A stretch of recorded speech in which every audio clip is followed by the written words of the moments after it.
Assalamualaikum warahmatullahi wabarakatuh. Alhamdulillahirabbil alamin. Wassalatu wassalamu ala asyrafil anbiya'i wal mursalin wa ala alihi wa ashabihi wa man tabi'ahum bi ihsanin ila yaumiddin. Amma ba'd. Untuk pertama, marilah kita awali pembelajaran kita kali ini dengan mengucapkan basmalah. Bismillahirrahmanirrahim. Dengan menyebut nama Allah yang Maha Pengasih lagi Maha Penyayang. Baik anak-anak, hari ini kita masuk ke pelajaran ketiga dari halaman 37 sampai halaman 51. Nanti kalian bisa lihat di buku kalian masing-masing. Yang pertama yang kita bahas hari ini adalah tentang makna sholat.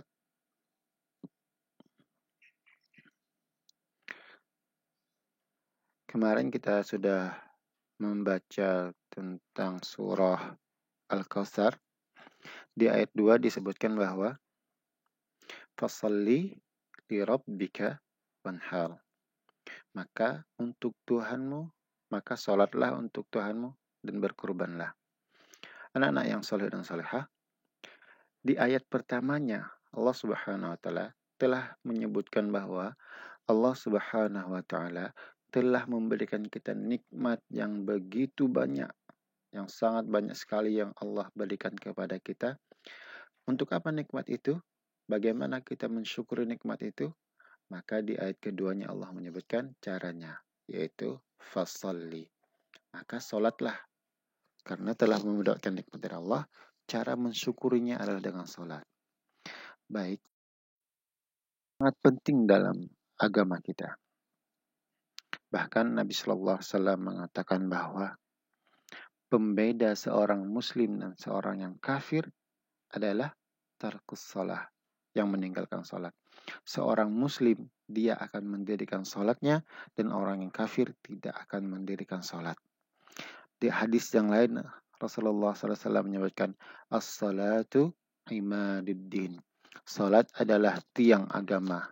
Faman aqamaha, barang siapa yang mendirikannya, faqad aqamaddin. Maka sungguh dia telah menegakkan agama. Waman tarakaha, dan barang siapa yang meninggalkannya, faqad hadamaddin. Maka sungguh dia telah meruntuhkan agamanya. Jadi ciri seorang muslim yang menegakkan agamanya adalah orang yang menegakkan sholat. Jadi sebagai seorang muslim, maka sholat itu wajib bagi kita.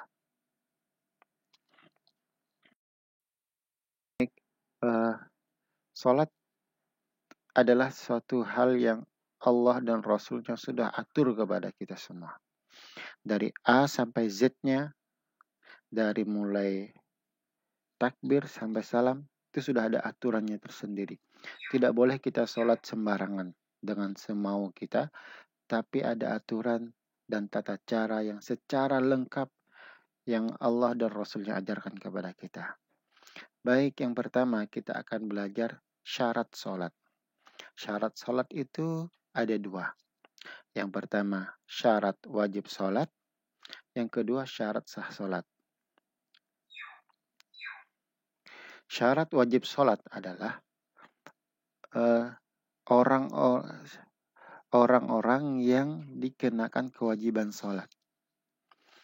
Maka ketika dia telah memenuhi syarat wajib sholat, maka dia wajib sholat. Tidak boleh tidak sholat.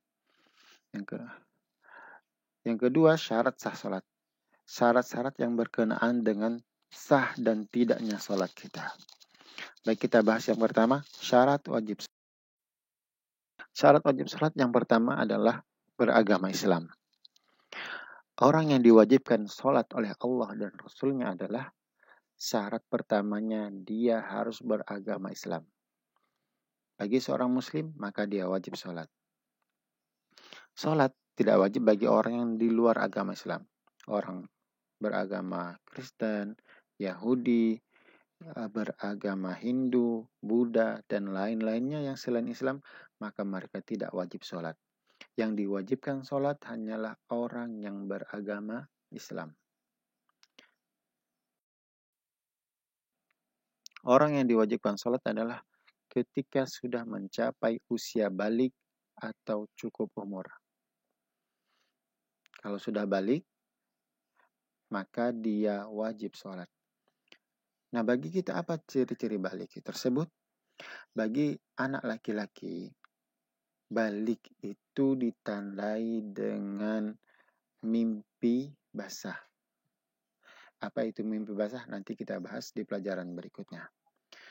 Kalau bagi anak perempuan, baliknya itu adalah ketika dia sudah mendapatkan menstruasi yang pertama atau haid yang pertama, maka dia sudah disebut sebagai balik atau sudah mencapai umur yang cukup untuk mendirikan sholat.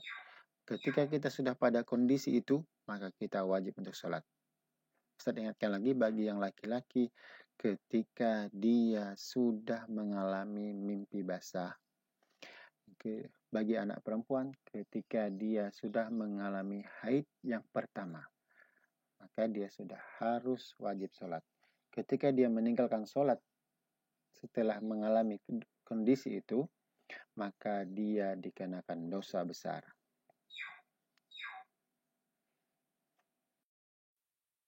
Yang ketiga, orang yang diwajibkan sholat adalah orang yang berakal sehat atau tidak gila. Bagi orang yang normal, yang pikirannya sehat, yang dia tidak dalam keadaan gila, maka dia wajib untuk sholat. Tapi bagi orang gila, maka dia tidak wajib sholat. Orang gila tidak diwajibkan untuk sholat.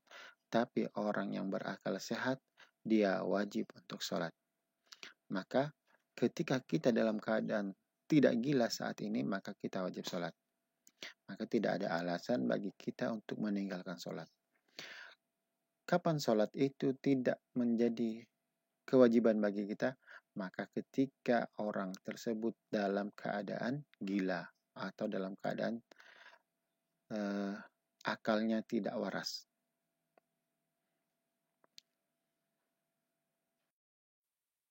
Selanjutnya, syarat wajib sholat yang keempat adalah suci dari haid dan nifas. Nah, suci dari haid dan nifas. Ini khusus untuk anak perempuan. Haid adalah yang kita sebut dengan menstruasi yang biasa dialami oleh perempuan setiap bulannya. Kemudian nifas, apa itu nifas? Nifas adalah masa setelah wanita melahirkan. Biasanya nifas itu berjalan selama 40 hari. Dua kondisi ini, maka wanita tidak diwajibkan sholat. Bahkan dia tidak boleh sholat dalam kondisi ini. Yang pertama, dia dalam keadaan haid. Yang kedua, dia dalam keadaan nifas. Haid adalah menstruasi bulanan yang dialami oleh setiap wanita dalam setiap bulannya. Kemudian nifas adalah masa setelah melahirkan. Oke, sampai sini paham ya? Apa-apa yang menjadi syarat wajib sholat. Kemudian, yang kelima adalah sadar, tidak dalam keadaan tidur atau mabuk. Nah, orang yang sholat itu dalam keadaan sadar atau dia terbangun, tidak dalam keadaan tidur atau mabuk. Bagi orang yang sedang dalam keadaan tidur, maka dia tidak wajib sholat.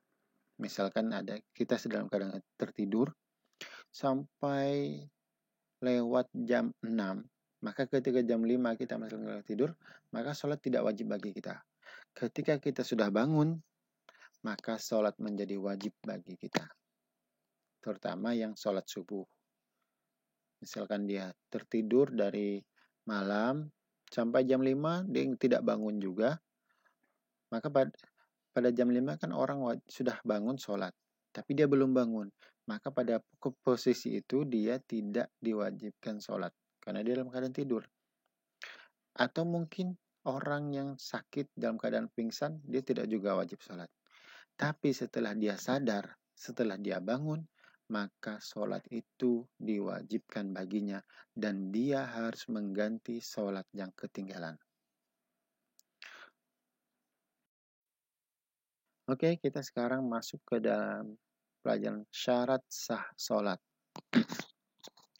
Syarat sah sholat adalah hal-hal yang menyebabkan sholat kita sah. Ketika syarat-syarat ini tidak terpenuhi, maka sholat kita tidak sah.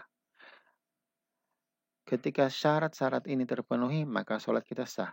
Tapi kalau sebaliknya, syarat ini tidak terpenuhi, maka sholat kita tidak sah. Apa saja syarat sah sholat?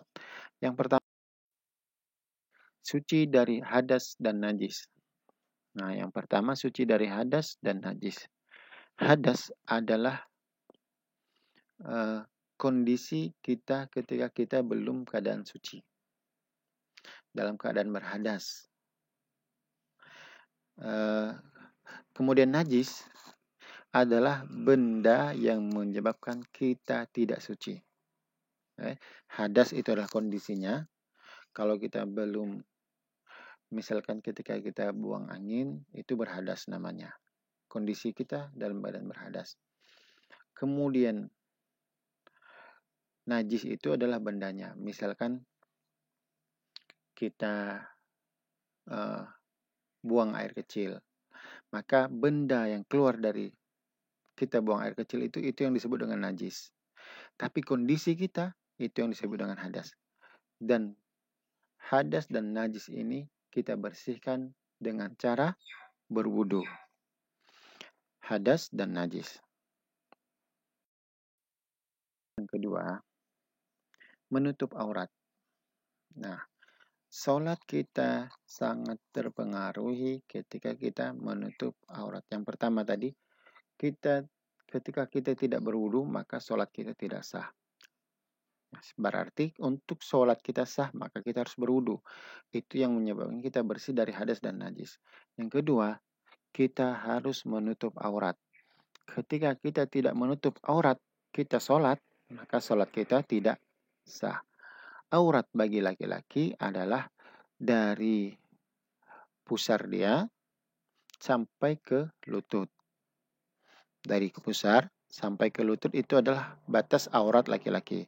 Sedangkan aurat perempuan dari seluruh tubuh dia adalah aurat kecuali wajah dan telapak tangannya. Jadi ini harus kita tutup ketika kita sholat. Tidak boleh ada yang terbuka. Oke, tidak boleh ada yang terbuka ketika sholat. Kemudian yang ketiga, syarat sah sholat kita harus menghadap ke kiblat. Menghadap kiblat. Sholat tidak boleh dilakukan sembarang hadap. Mau hadap ke selatan, ke timur, ke barat, ke utara, itu tidak boleh sembarang hadap. Tapi ketentuan sholat yang sah adalah ketika sholat menghadap kiblat. Oke, kiblat kita apa? Kiblat kita adalah Ka'bah yang ada di Mekah. Itulah kiblat kita. Allah Subhanahu wa taala mengatakan, "Wa min haitsu kharajta fawalli wajhaka syatral masjidil haram." Dimanapun kita berada, dimanapun kita keluar, maka hadapkanlah wajah kita kepada Masjidil Haram, yaitu arah kiblat. Bagaimana mengetahui kiblat? Sekarang sudah canggih zamannya. Kita tinggal bisa lihat HP atau kompas kita bisa lihat dari situ, maka kita akan mengetahui di mana kiblat. Keempat adalah sudah masuk waktu sholat. Jadi sholat itu tidak boleh dilakukan sembarang waktu. Ada waktu-waktunya yang sudah ditentukan. Allah Subhanahu wa taala berfirman dalam surah An-Nisa ayat 103, Innas salata kanat 'alal mu'minina kitaban mawquta.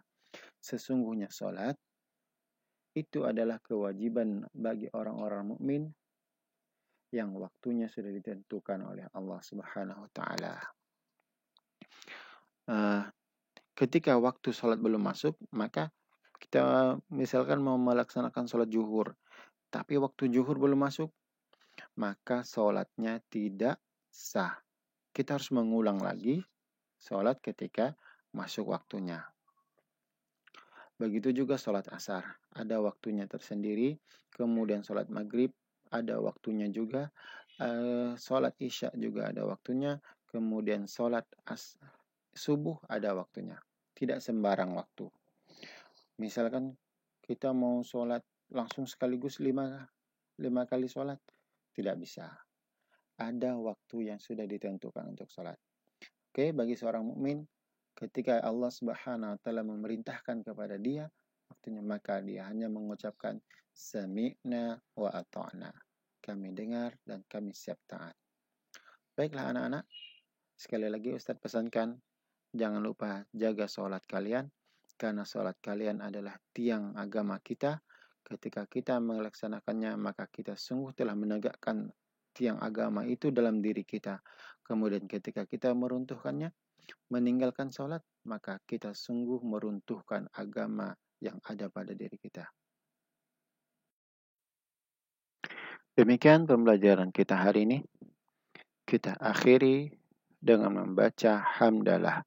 Alhamdulillahi Rabbil Alamin. Segala puji bagi Allah, Tuhan semesta alam. Assalamualaikum warahmatullahi wabarakatuh.